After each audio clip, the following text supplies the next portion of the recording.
Pengelolaan sampah yang tidak benar dapat mengakibatkan pencemaran lingkungan, kerugian ekonomi, dan bahkan mengancam terhadap kesehatan manusia. Oleh karena itu, penting untuk memahami peran etika dalam menjawab pertanyaan-pertanyaan krusial seputar pengelolaan sampah yang lebih berkelanjutan.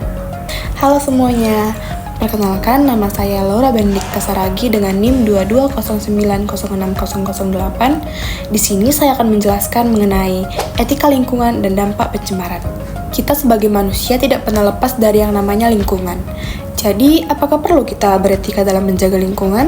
Nah, di sini kita akan membahas dan mendalami hal tersebut. Di mana yang pertama kita harus mengetahui terlebih dahulu apa itu etika lingkungan. Etika di sini adalah cara untuk menilai apa yang benar atau yang salah dan baik atau buruk dalam tindakan. Etika ini penting dalam kehidupan sehari-hari agar kita dapat mengambil sikap dan tindakan yang tepat. Etika juga diterapkan dalam berbagai aspek kehidupan termasuk yang berkaitan dengan lingkungan. Jadi, etika lingkungan adalah cara kita sebagai manusia berperilaku terhadap alam dan bagaimana upaya kita untuk menjaga serta melestarikannya.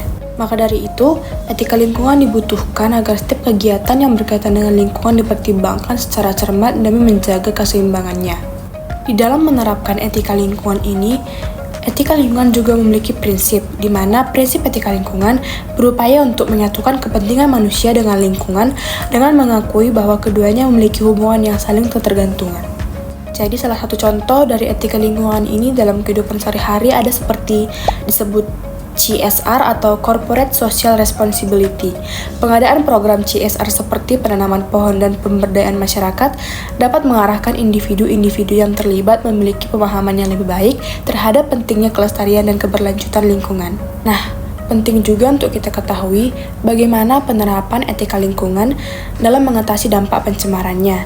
Yang pertama ada konservasi sumber daya alam. Ini maksudnya adalah mengurangi penggunaan bahan bakar fosil, air, dan energi dengan cara menggunakan sumber daya terbarukan. Yang kedua ada pengelolaan limbah. Ini di mana kita memilah, mendaur ulang, dan memanfaatkan limbah menjadi sesuatu yang lebih berguna. Yang ketiga, pentingnya pendidikan dan kesadaran terhadap lingkungan. Di sini kita bisa memberikan edukasi kepada masyarakat tentang bagaimana pentingnya menjaga lingkungan. Yang keempat ada penegakan hukum lingkungan, di mana kita perlu memberikan sanksi kepada individu atau perusahaan yang berusaha mencemari lingkungan atau secara tidak sadar mencemari lingkungan.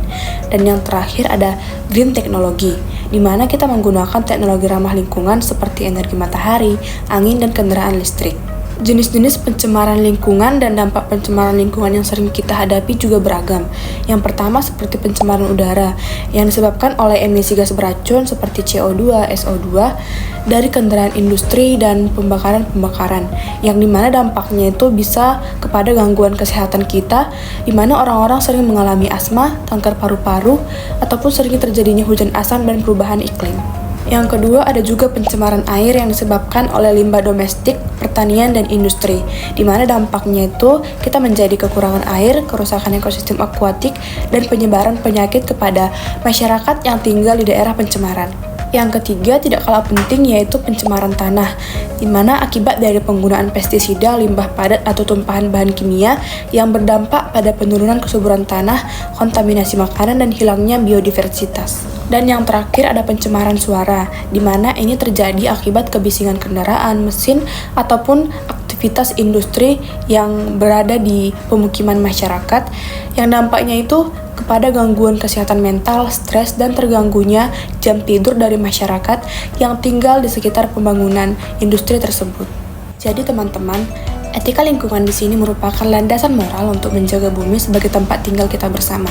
Dengan menerapkan etika ini, manusia dapat meminimalkan dampak pencemaran dan menciptakan lingkungan yang lebih sehat serta berkelanjutan. Kita sebagai generasi muda harus mulai melakukan aksi kecil seperti mengurangi sampah plastik, menanam pohon, ataupun menggunakan transportasi ramah lingkungan yang dapat memberikan dampak besar bagi bumi kita.